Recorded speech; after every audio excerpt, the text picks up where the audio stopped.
Welcome. Welcome, everyone. I'm Angelo Robles, and welcome to Family Office TV, and for my members, SFO Continuity. Today, Unstoppable Heirs, insights from a 1,000-year-old family member. Not that Octavian is 1,000 years old. He'd be a vampire if that was the case. We'll get to that in a second. One of the most vital considerations for families of wealth in nurturing and kind of an undefeatable purpose in the rising generation of unstoppable heirs. As part of our series of how to incorporate next gen across the enterprise, I'm so excited for today's program as we engage in a thought-provoking discussion with Octavian Pilati, as I mentioned, a member of a 1,000-year-old European family. And we're very excited about today. Octavian, welcome back. Pleasure to be here again, Angelo. Awesome, man. Love the castle there in the background. Really fits the Central Europe theme. Always greatly appreciated. And for those of you, especially if you love this discussion, which of course you're going to, I recommend you go back to, let's see, it's August of 2024. Go back to effectively January of this year, where I released 2 interviews. One of them while I was in Austria, so was in person with Octavian. So those were 2 interviews with Octavian that somewhat set the stage. So we're going to kind of not go back in time and really overly discuss some of those questions. We're going to really look to move forward. So I'm going to start, Octavian, with what are the most effective ways to incorporate the next generation across the family enterprise, which to me is inclusive. It could include a family business or businesses, a family office, and the philanthropic initiatives. Oh, well, that's could talk about this just on its own for quite a long time. But I think number one is start early. That's what I tell people always. It's in some families, people try to protect the next generation from the wealth, or protect the wealth from the next generation. There's different approaches. And then they wait till people are in their 20s to get started with this. It's way too late. So start early. Teenagers can do internships in any of your enterprises or in any of your businesses, be it a family office or a family business. You can take them, even before that, you can do like family at work days. Take your kids along for a day. Just for them to see what you're getting up to and all these kind of things. So I think that's my number one tip, to start early. If you can start earlier than you think. You can, get the family history or get some nuggets across to a 5-year-old.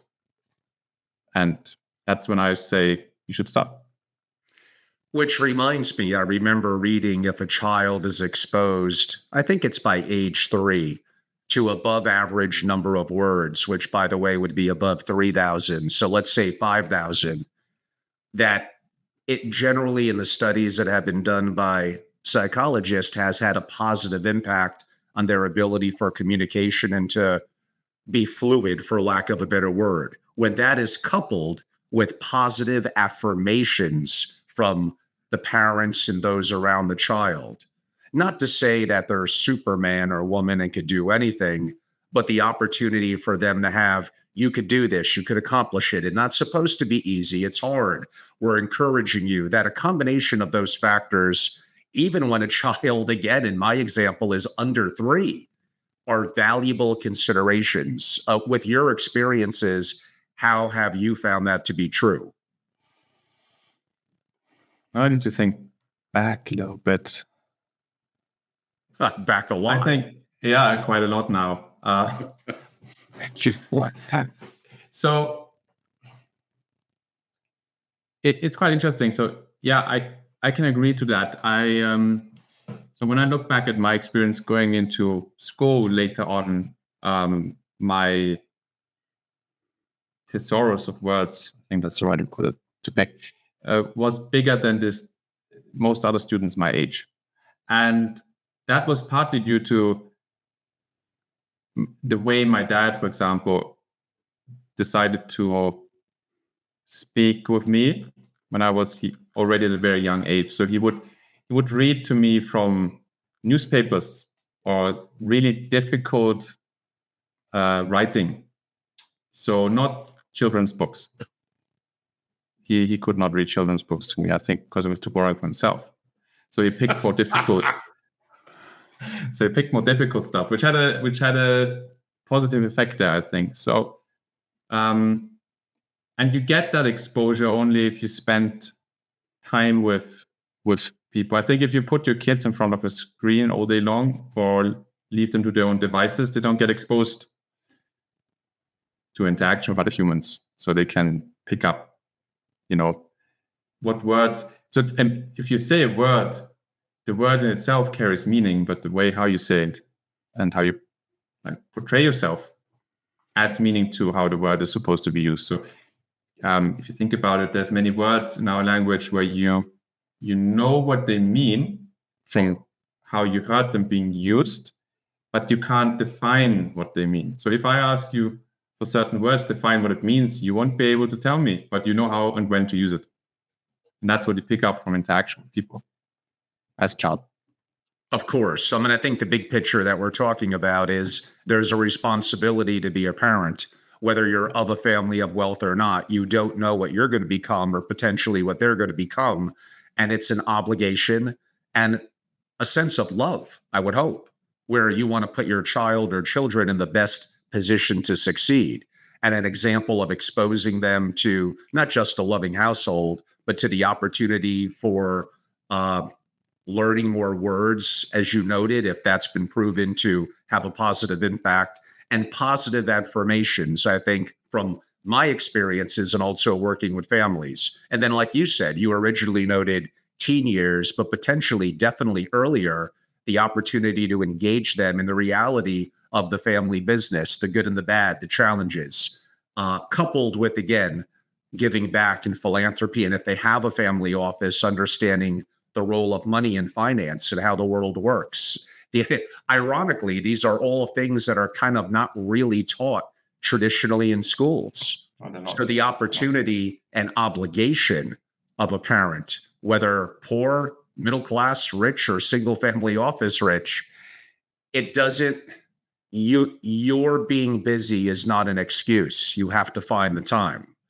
And Octavian, maybe building upon that, how can families cultivate a strong internal purpose, leadership among the heirs, and where do you think are the pitfalls that happen with families? Well, the first one, how you transport purpose and good leadership to the next generation is by showing it, living it, and people pick it up. So children, again, the earlier you start, the better. Children learn by watching what they see and copying it, which is also, your behavior is much more important than what you tell them. You can tell them A and behave B, so they will copy what you're actually doing, which is your behavior. So if you want the next gen to be good leaders, you need to be a good leader yourself. So you first have to start by working on yourself a lot, so you can teach the next generation adequately. And so that comes to that. Transport. So the purpose is always a difficult question, because a lot of people don't need a purpose to go through life, because it's like with what needs you need to be sufficed first. So if I'm hungry, I'll do anything to get food. That's very easy purpose for me to live by. If I need to make money so I have enough food every day. But when you have enough wealth, that's all meaningless. You have enough food. So a purpose becomes really important for the next generation when they grow up, and for the family as a whole. So it's really important and overlooked. I mean, there's a saying, building upon what you said, it's you are what you do. not necessarily what you say. And especially children are going to be more influenced by your actions and your behaviors. And then that will relate to culture, the culture you're building inside yourself and your family. And that then leads to purpose and hopefully leadership, and leadership could drive additional enhanced culture. So in some ways, it's a bit of a cycle. And if you get, a weakness in that chain link, then it's hard to complete it and hard to be valuable. So understanding culture, purpose, and segueing into leadership and kind of rebuilding that again as it comes around appears to be, again, from our experiences, very important. Why is solely relying on financial wealth insufficient to keep a family united and happy across the generations? Well, there is some families out there whose only a social attractor that keeps them together is the financial wealth. That's usually not the best place. Like the only reason you speak to your cousin is because you have an asset together, but you actually hate each other. That's not the best place to be in, and makes life just miserable, actually. The thing is, financial wealth, if you look over many centuries, it comes and goes. And there's many families out there who have gone through cycles where they become very wealthy and then they lose everything again and they bounce back. And I think the bouncing back part is mainly due because they've built a good amount of other types of capital. I mean, there's different concepts out there. You have the 4 pillars by Stonewall Fleming, or you have the 5 types of capital that the Hughes Foundation talks about. So it's these other types of capital that I believe are much more important for you to build than increasing your financial wealth even more, because they make you way more anti-fragile, I would say, than just building upon your financial wealth. So having a good network, having a good reputation, that's really worth a lot to have. Same, your family picking up a lot of knowledge, having a good amount of intellectual capital, that is very important also for bouncing back. And the human capital, which means mindset, health of each family member. So, if you train your mind and your body, you can withstand much more and you can outwork others much easier than if you don't do it. So that's building on your human capital. And then of what we discussed at the beginning is a lot of internal cultural capital, where you say, okay, what's our values, what's our purpose as a family, how do we show leadership, what's important to us. Those are the kind of character building things that really bring also a family together. Spending time together is a key. Like the number one thing I think that's important for the family to stay together, which can get very difficult when you have like a 6th generation, 7th generation family and you have hundreds of family members. But there's plenty of things like family days, and nowadays with technology, you can have a weekly video call. There's lots of things you can do for family members to, stay together, know each other, and have a reason other than the financial wealth to interact with each other, hopefully like each other. I mean, when you mention things like reputation, which I think is very important, and I think of even brand, but I think that sounds a little lofty to some people. Let's take it even more basic, and basically it relates to the internal sense of character, the character of doing the right thing. And I think I go back to what I said earlier about young ones are going to follow more of what you do than what you say. You could tell them, do the right thing, be of character, make the right decision. And sure, you should say that. That could help to lead in the right directions. But if you're doing often enough the opposite, and those around them are as well, then that creates, especially in the youthful years, what could arguably lead to a lack of what we may deem to be morals, character, of doing the right thing. And I guess this all goes back to, again, you are what you do, and set a good example. Exactly. If you look back in history, particularly in Europe, Middle Ages, the Bible, spirituality was really important. That you had Knights Code of Honor and so on. So it's a lot. And then if you look at house codes that people put together in a lot of the aristocratic families, a lot of the rules are basically about this. How do we behave? Particularly, how do you behave in public? How do you behave at home? What do you portray outwards? What morals do you keep? So those are essential puzzle pieces to building character and building your reputation and your network. Yeah, you also said that word before, and I think that's underrated from, again, my experiences traveling the world with prominent families, kind of building a network. You don't necessarily want to overly give them capital and money, especially at a younger age, when to some degree it's not earned, carrying on a little bit of, let's go with the word legacy, or striking out on their own, but the ability to put them in a loving environment, a proper education, again, teaching the proper morals and character and illustrating culture and helping to define their purpose, which some of that will come internally on their own. But I think the big picture point that I was getting to is the importance of having a network, of having mentors.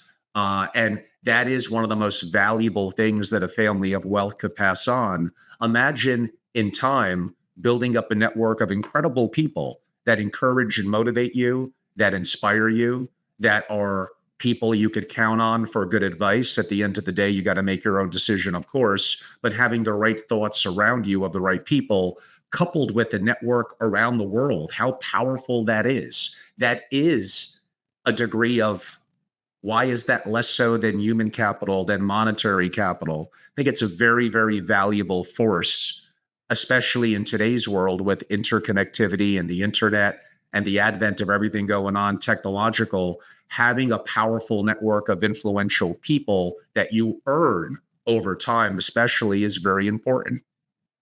Oh, very important. Much more important than your financial wealth. And then, you can have some connections with people who have. So sometimes, or very often, it's not about the people in your network also having a lot of financial wealth. That's not necessarily important. It's about the kind of people how their characters and their morals and how they have influence.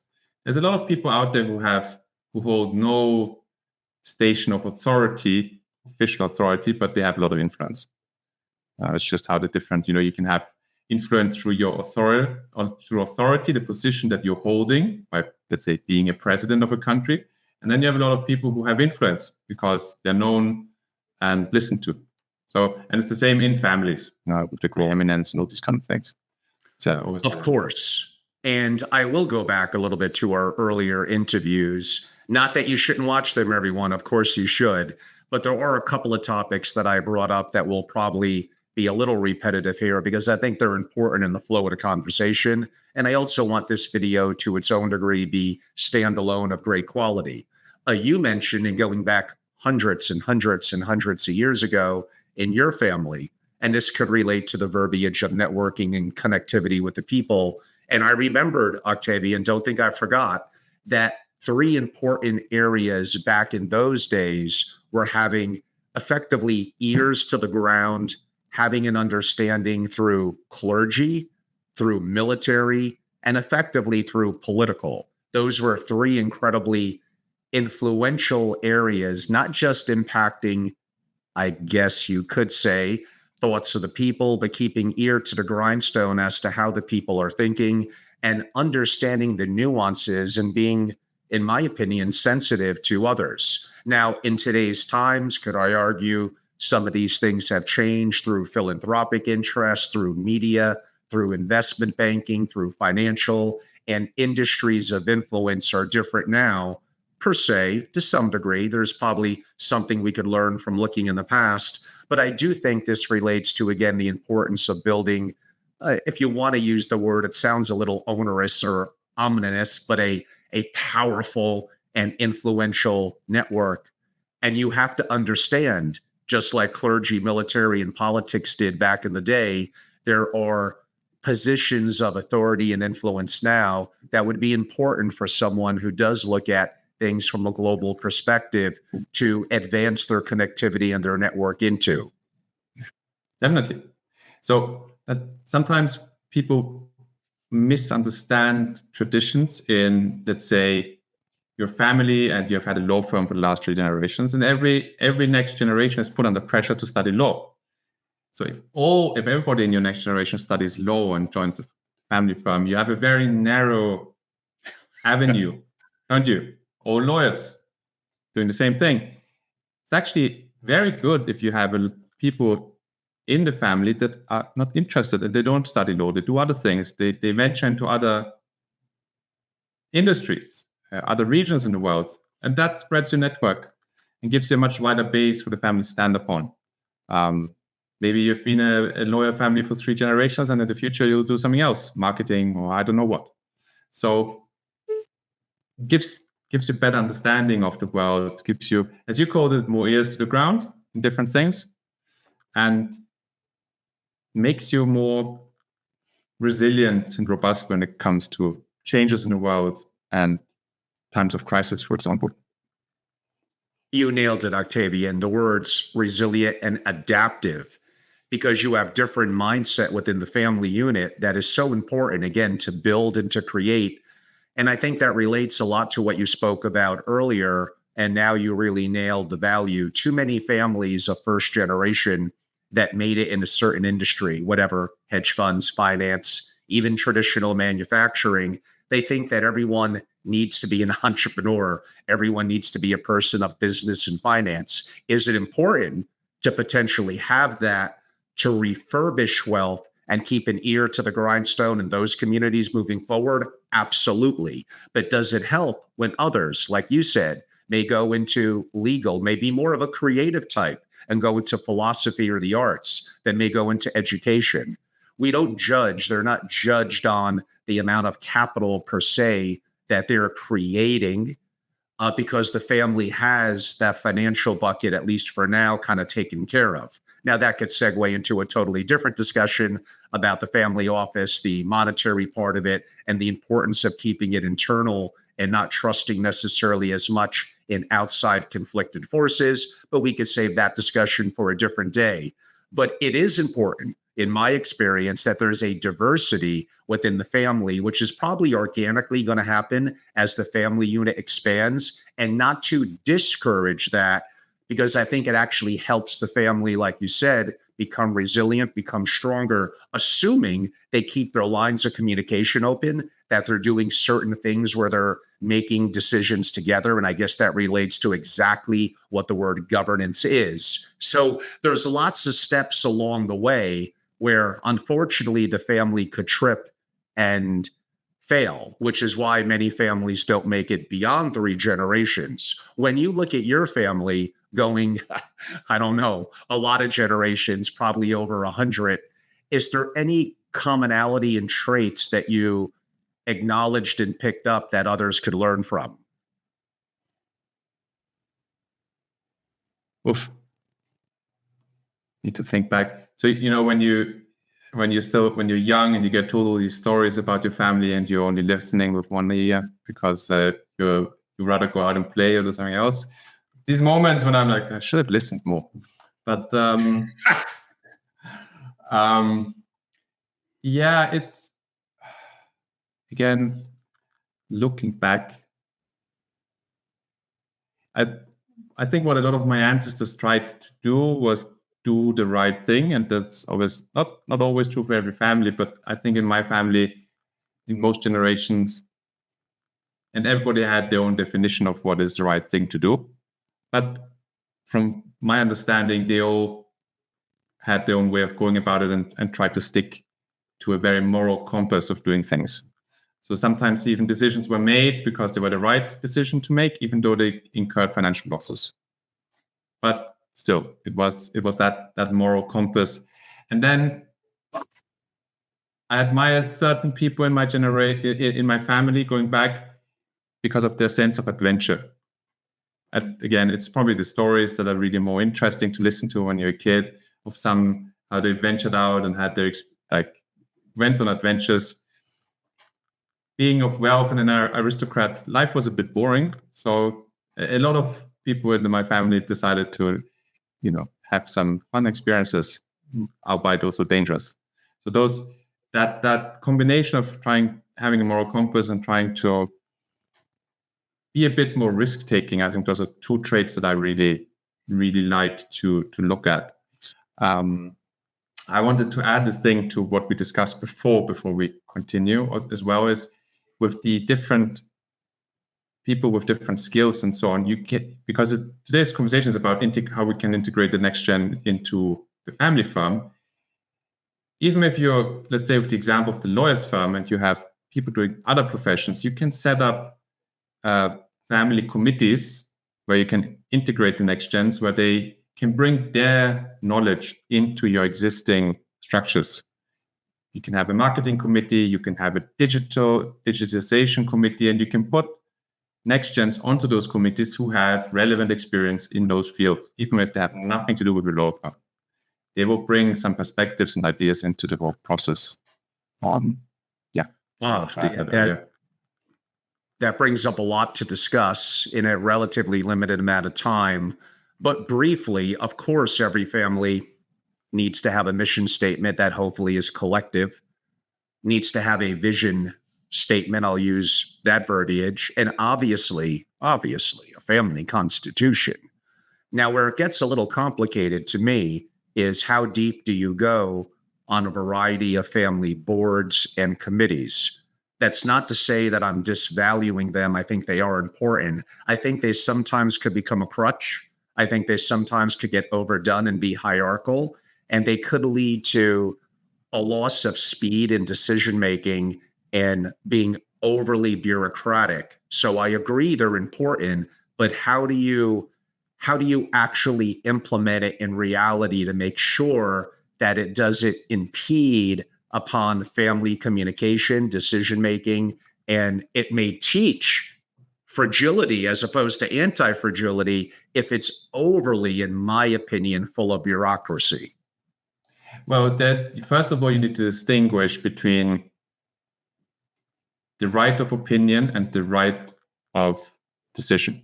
So you can have committees they don't decide anything; they have purely an advisory role. So the next gen gets a way of airing their opinions on certain topics in a form of advice. Doesn't mean that the committee needs to make the decision.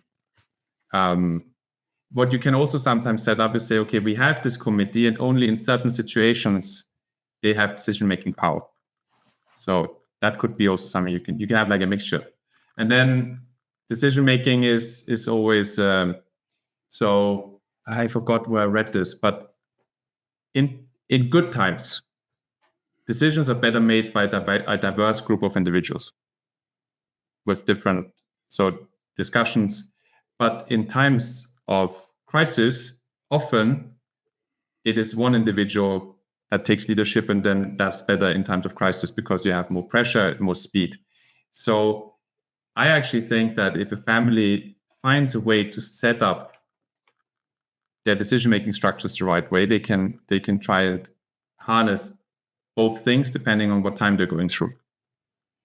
How that's best done, don't want to make every family needs to find their own way of setting this up, because every family is different. You have different characters, different culture, different skills. So sitting together, coming to a decision somehow is probably the best way to go about it. Usually you will need some support, some mediators, maybe some lawyers, tax advisors, whatever, leadership experts. However,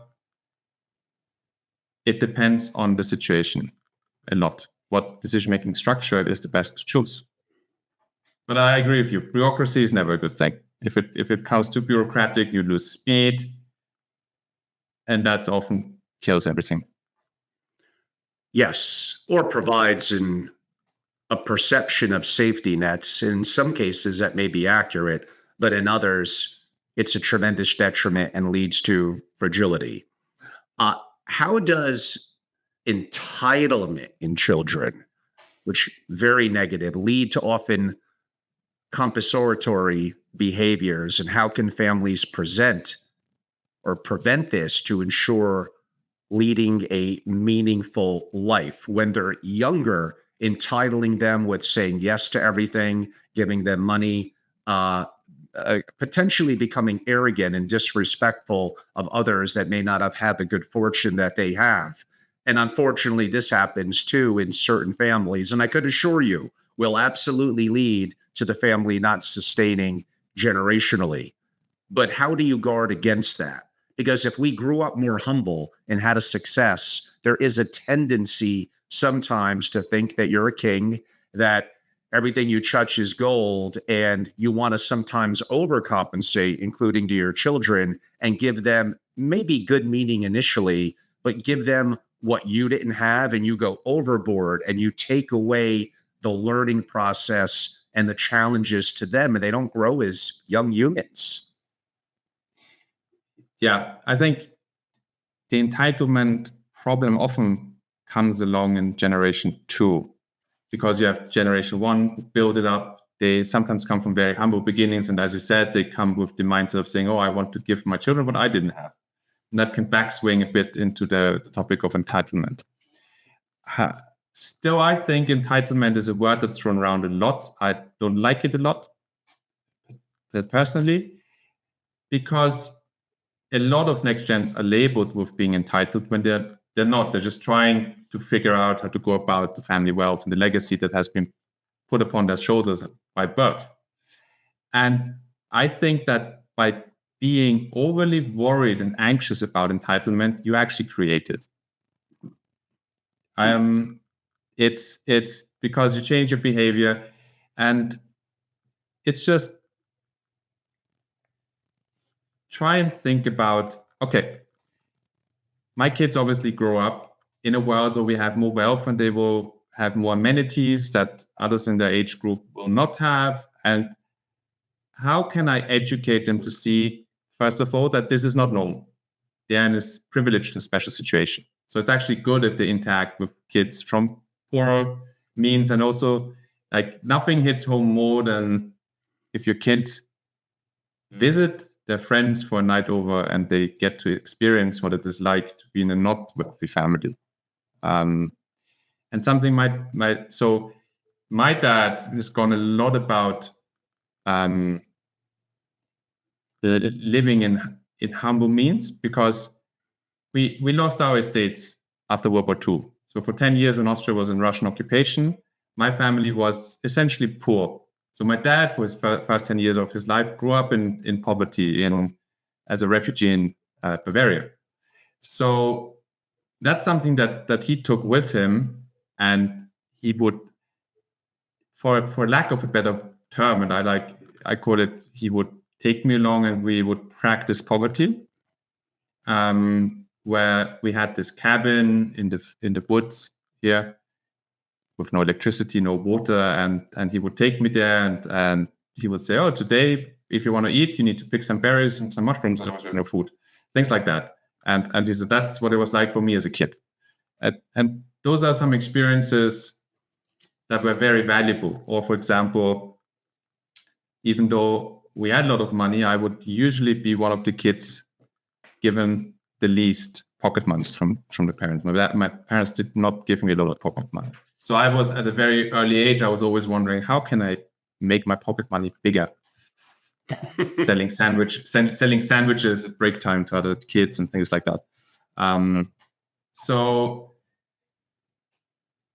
like, simple things: go camping, not in an expensive van, get a tent, go fishing with the kids, and show them that there's other ways to live than all the money. And then think about, okay, what's necessary for a kid to have a good life growing up? You need to go on holidays on a super luxury yacht.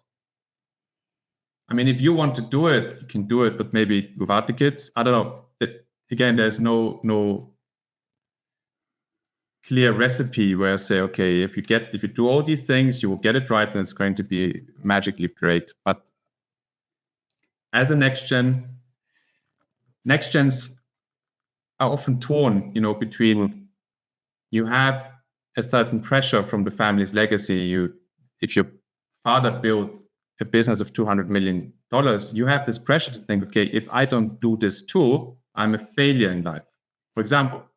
And that's a pressure that happens on its own. And as a parent, you need to be aware of this and go through it with them. On the other hand, if you give them too much luxury and too much money, it will make them lazy. Why should I bother?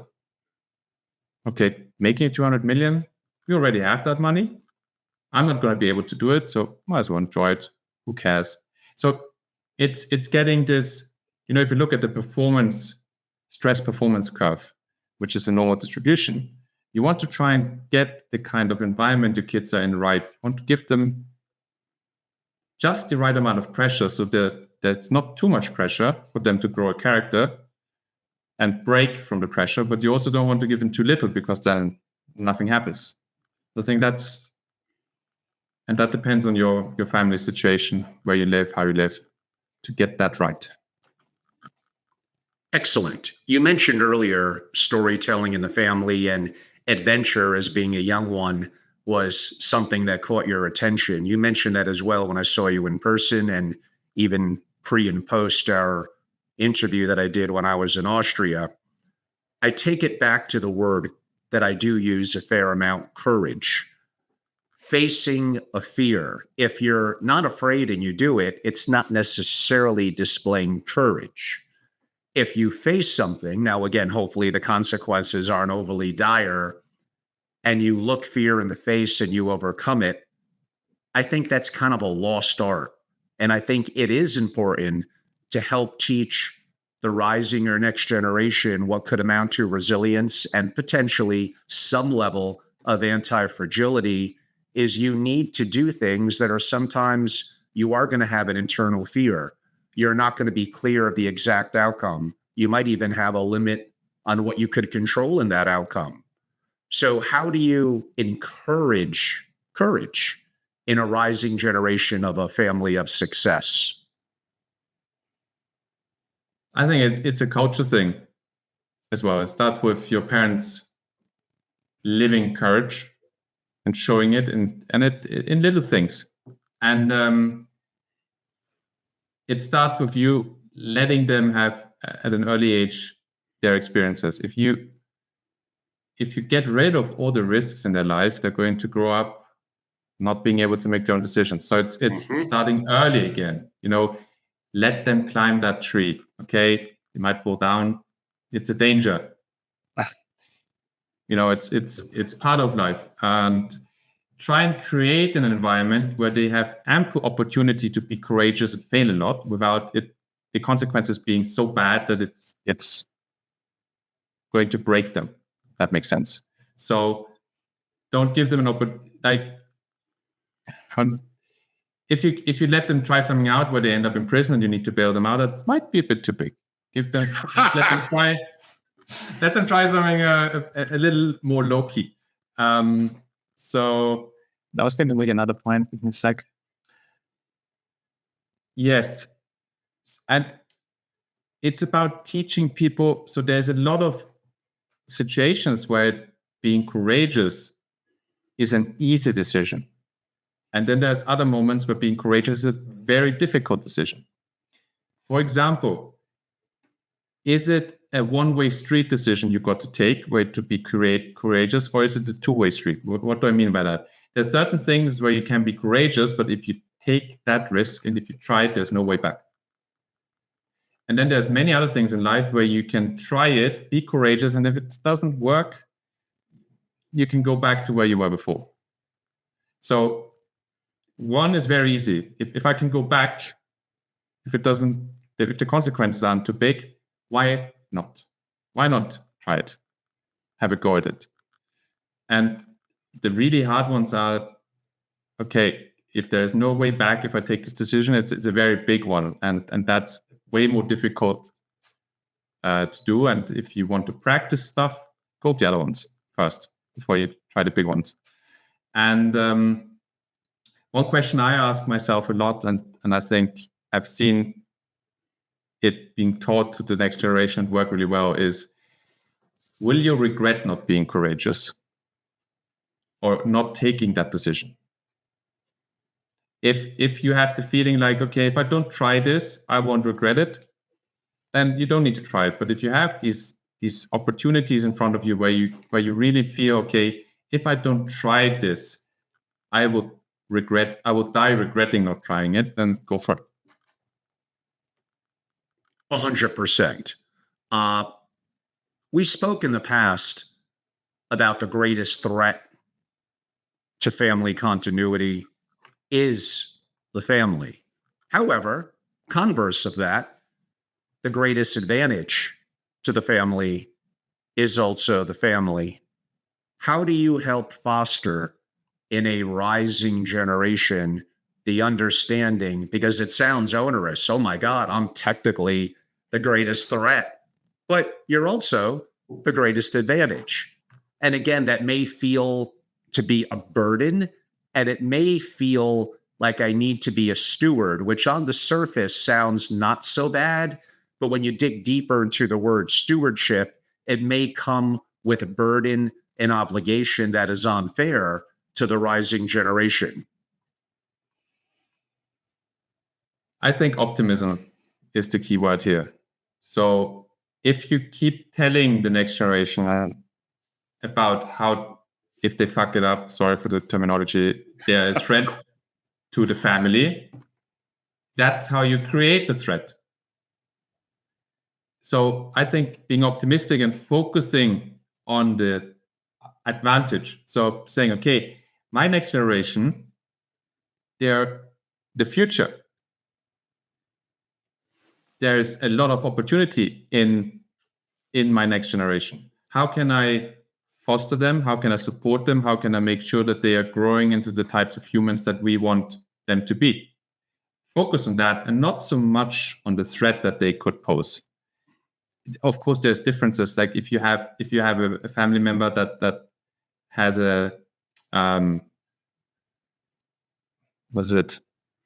suffers from psychosis or something, that's a different story. There you need to set up some stuff to protect the family and protect that person from the consequences of having access to wealth. But when we're speaking about healthy human beings,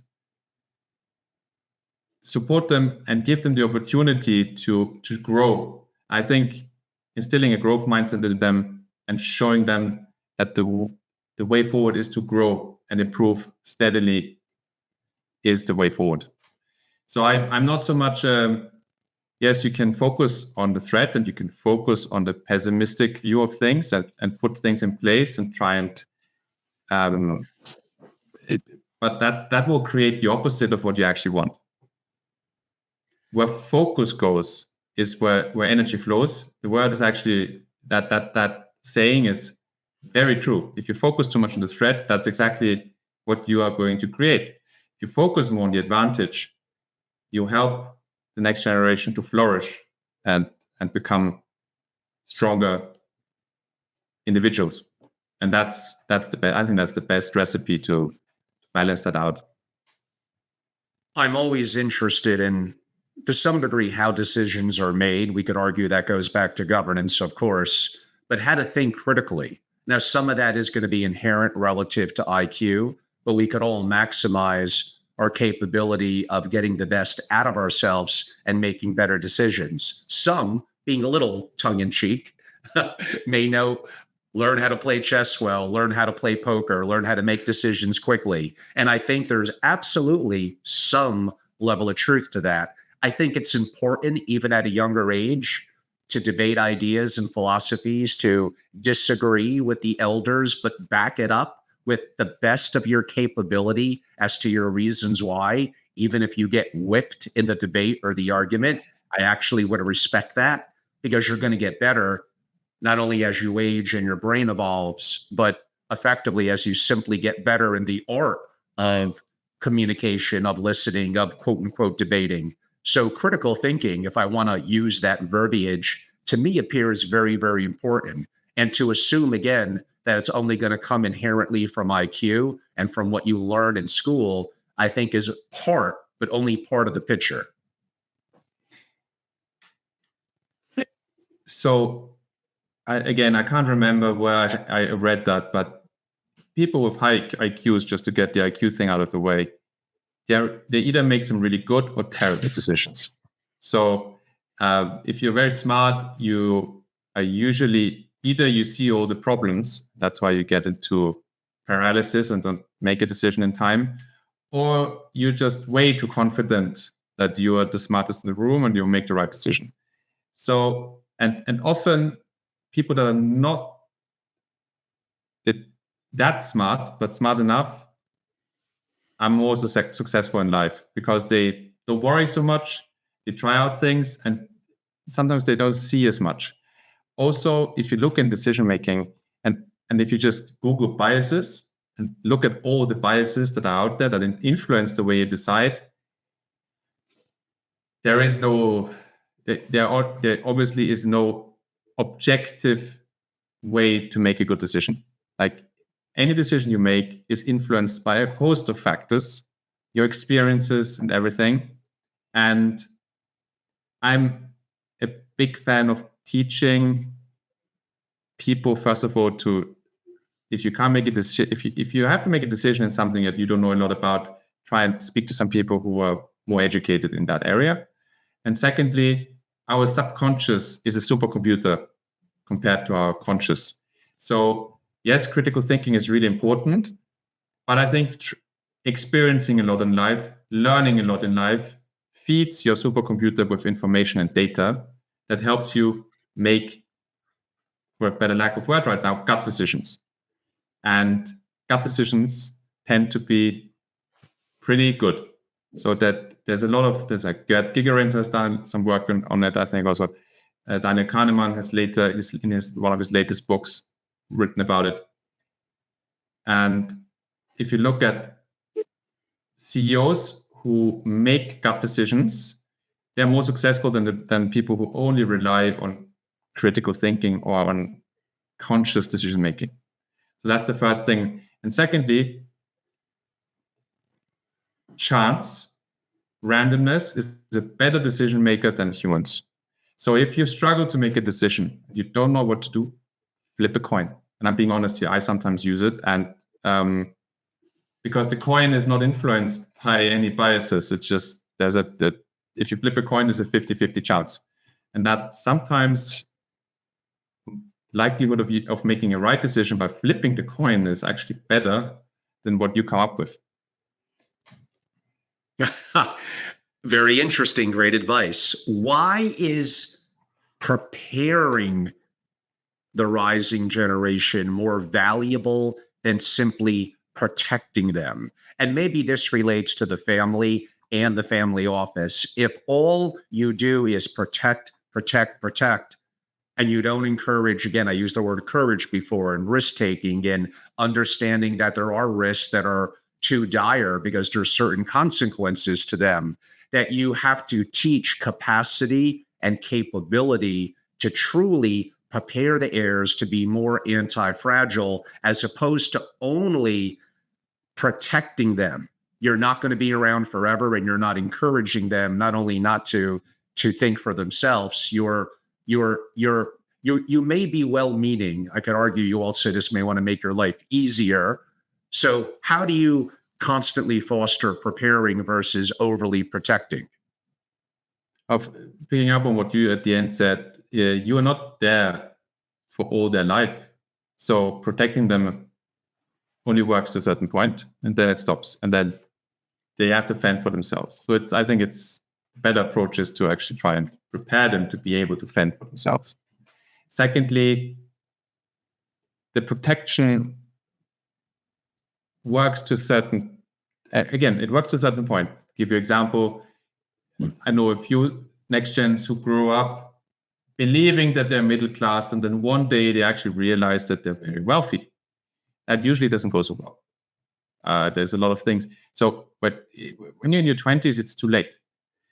The earlier you start, for the kids to understand the wealth that they have, understand the family legacy, understand that opportunity that they were born into and the burden they were born into.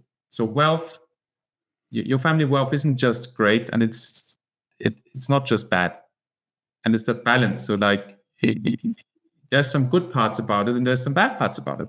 If you protect your next gen from their wealth, they might not know that they're wealthy, but there's enough people out there who know that they're wealthy. They will go for them, and it's not nice to grow up in this unknowing cycle of constant potentially betrayal from others because they're not your friends because you're wealthy. They're not your friends because they like you, but they're your friends because you're wealthy and you don't even know about it properly. So there's all these pitfalls you can't protect them from, but you need to teach them that they're there. They need to have awareness around it, and they need to learn the skills, particularly around people, identifying the right people they want to spend time with, being able to identify the right opportunities that they come across. And I speak from my own experience. If you're not that skilled in it, you will catch a bloody nose a couple of times before you do it. And again, you can let them have those experiences early in life to a certain degree, so they actually know, okay, don't listen to my dad about, I don't know, being selective with my friends. Now I know why I should be selective. So they're good experiences. I think building that capability in a lot of social skills or other hard skills is really valuable. A diverse set of skills is not a bad thing. So a good idea. And Of course. yeah. And just getting, sorry. please. I just wanted to say, actually can't remember now. You go, continue. I'm sorry about that, Octavian. Don't worry. But nonetheless, perhaps my last question is, how do families have best practices or mitigate and manage the inevitable conflict? To ignore it, to sweep it under the rug, to be overly top down, to be overly authoritative as an elder is obviously it may work and simplify governance and decision making in the short term, but it's going to not foster engaging the rising generation. It's going to teach bad habits. I don't know if that's exactly what I might have meant in the word conflict, but conflict is going to be inevitable. How, especially as a rising generation member, how do you address, and the word confront sounds a little strong, but maybe address head on that we may have a disagreement, there could be conflict, and how do we have a open and honest discussion? I think, first of all, it's important to realize that conflict is not bad. It's good to have. And it's important that you have conflict productively.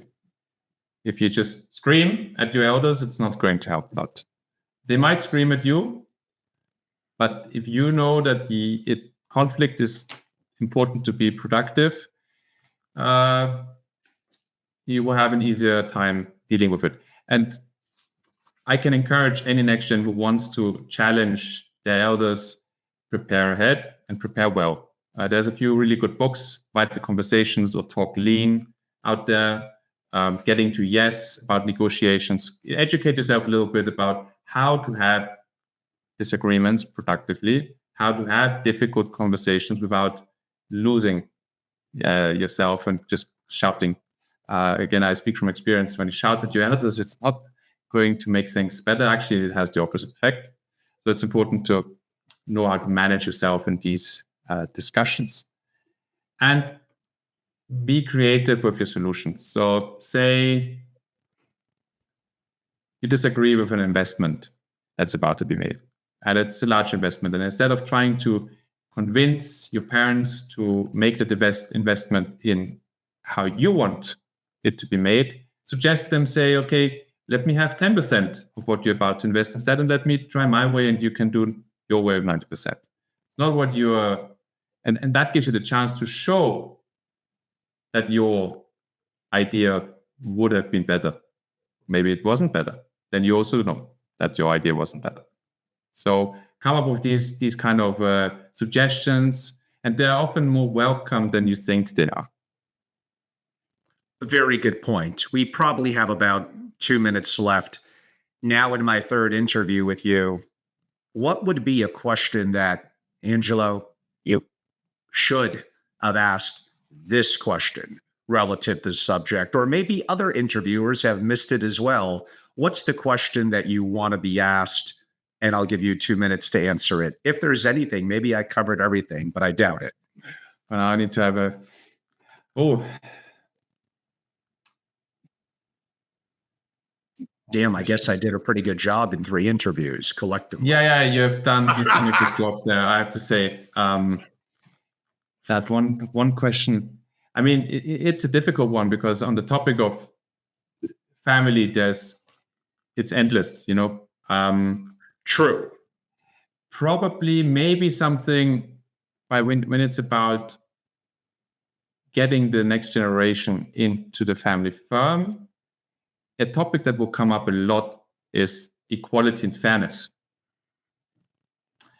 So that plays a big role. And just to give a little thought-provoking ideas on the topic is that it's important to realize that if fairness is very subjective to what people perceive, and equality in theory is objective. So you won't be able to treat everybody equally and fairly in your family. And it's something that you need to find a way around to work with your next gen. They will feel, whatever you try, they're going to feel treated unfairly. It's part of the game. Indeed. And we could, when we do number 4, we could begin with that, and that will be a deeper dive. Octavian, I greatly appreciate your time as always. Hopefully this winter I'll be able to spend some time in Central Europe, including, of course, Austria. And you'll have to give me some more tips, and perhaps we could share together. Octavian is a coffee connoisseur. I did not forget that, Octavian. So perhaps next time you'll give me some other good spots I could hit up and would greatly enjoy. But until then, for those that would like to learn more about you, and I highly recommend following you on LinkedIn. I don't know if you're active on X and other platforms. You also have a wonderful company with you and Dominic van Einern, and I believe others. So how could people learn more about you? Well, yeah, you suggested LinkedIn, but I'm mostly active on LinkedIn, and I have my own blog page, which is, because if you put my name in Google, you'll find it. It's octavianpilati.com. And as you said with Dominic, I'm active in Family Hippocampus, where we are setting up a kind of like a mixture of a think tank and a membership club for solely the topic of family dynamics. It's not about investments. It's about the kind of things that we talked about today. Growing character in the family, how to go about these kind of types of things. Yes, taking a note, because that was a great last question that you brought up that needs to be discussed more effectively. Verbiage, equality and fairness when there's multiple children or grandchildren or heirs heading into a family business or family office, and shareholder interest, decision-making, capital. Do you deserve more for doing more? That gets messy. Yeah, if you wait a few days, a new blog article is coming on my page to this topic. Perfect timing. And by the way, everyone, I highly recommend following Octavian. It's spelled Octavian. For those of you looking him up on LinkedIn, and last name P as in Peter, ILAN. I'm sorry, do it over. P as in Peter, ILATI. So it's actually very simple and straightforward. I had to, of course, make it more complicated than it needs to be. And the company name again with you and Dominic, please. That's Family Hippocampus. And I highly recommend following that. Yeah. And I believe if you simply just put in Octavian's name, it'll also pull up his business interest and company name and ways to communicate or connect. Or, of course, I'm always happy, especially for my members, to make a favorable introduction as well. So, everyone, I hope you enjoyed it. Octavian, again, thank you so much for your time. I look forward to learning so much from you, Dominic, and others. I greatly appreciate it. And hopefully sometime this winter, enjoying a great cup of coffee in Vienna. Thank you so much. Hey, looking forward to it. My pleasure. Thanks, Octavian.